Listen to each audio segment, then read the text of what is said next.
For more on this and how we can recover, let's welcome in today's financial panel, the president of Wilsey Asset Management, Brent Wilsey, and the vice president of Vision for Fund Distributors, Heather Zumaraga. Great to talk to you both again under these circumstances. Considered, all things considered, we've painted a pretty bleak picture of the U.S. economy right now, Heather. Is it as bad as it looks?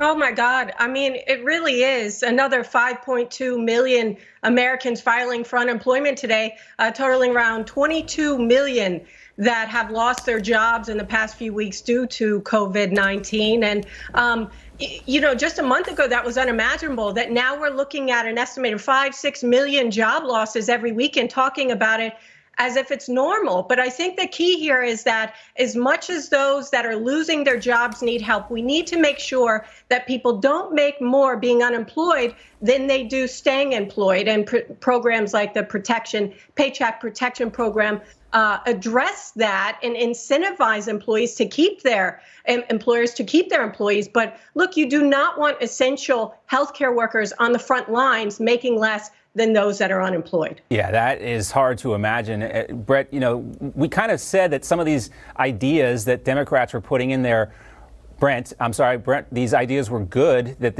last week when we were talking about this, that Nancy Pelosi and Democrats wanted there more money for hospitals and things like that.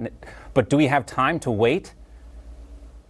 Really don't. And the thing is, I think we need to get beyond putting money to hospitals. I do believe things are getting better and so forth. And I got to tell you right now, John, I'm very upset because I just saw that the New York governor and some other back east governors are going to postpone the opening until May 15th. It just irritates me. I'm afraid California governor's going to do the same thing. Yeah. We need to get back to business. And I know these numbers on unemployment are bad right now, but we got to realize, well, everything's closed. Of course they're going to be bad. We can't look at these numbers. We have to look at when things turn around. So I'm very disappointed, very upset that the governors are going to extend this till May 15th. I'm hoping the president can do some of the changes because we need to get back to work. And Heather is so right. If we're paying people more on unemployment than going back to work, that's going to be another issue we have to kind of deal with. I want to focus, Heather, on a case in point kind of situation when it comes to some of the messaging on this situation and the way it's been used, to start political fires, if you will. Let's take a listen to something Treasury Secretary Steve Mnuchin said 2 weeks ago about the coronavirus relief. It's trending on Twitter today. That's why we're bringing it up. Take a look. These checks in the mail or direct deposit, it's really bridge liquidity for people as they go through these difficult times. Bridge liquidity for about 8 weeks? Well, I think the entire package provides economic relief overall for about 10 weeks. Now, the reason why Mnuchin was trending on Twitter today is because a lot of people say, oh, this is ridiculous. He thinks $1,200 can last for 10 weeks. But if you listen to the context of what he was saying, he's talking about the entire package, right? And obviously we're getting close to the end of this money here. But Steve Mnuchin does seem to have a good grasp on how desperate of a situation we're in right now. And he's not getting the help he needs from Congress. Yeah, he really isn't. This is not a time to play partisan politics. Look, what's being asked is to increase the funding available to small businesses, which has already been passed through the Paycheck Protection Program and addresses the situation to incentivize people to keep their workers. The administration is not asking for anything new. It's something that's already been passed. $6 trillion has been already passed and afforded to the public. No, $1,200 isn't going to cut it if you're a family of four or you're just by yourself at home for 10 weeks. But that's not what he's referring to. He's referring to things like they've saved millions of jobs through this program and the CARES Act.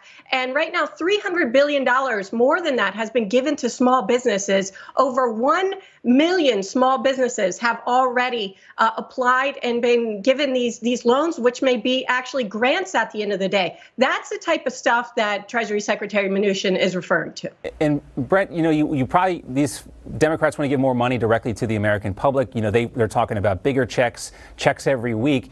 But, if you don't give this money to the small businesses, there will be no jobs to go back to when this is all over with. No, you're so right. And that's why I don't understand what they're missing there, because we got to get our economy back and going. And you talk about the political game being played. I do believe there's one being played there. They're trying.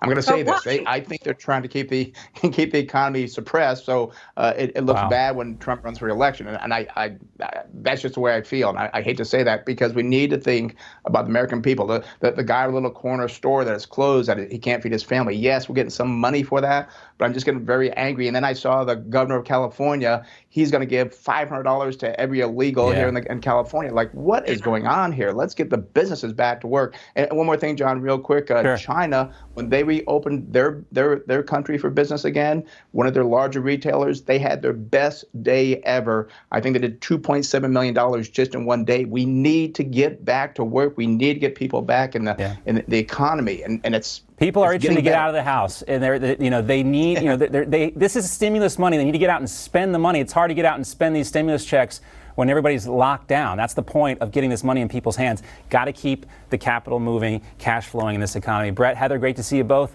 We'll talk again soon. Thanks, Jeff.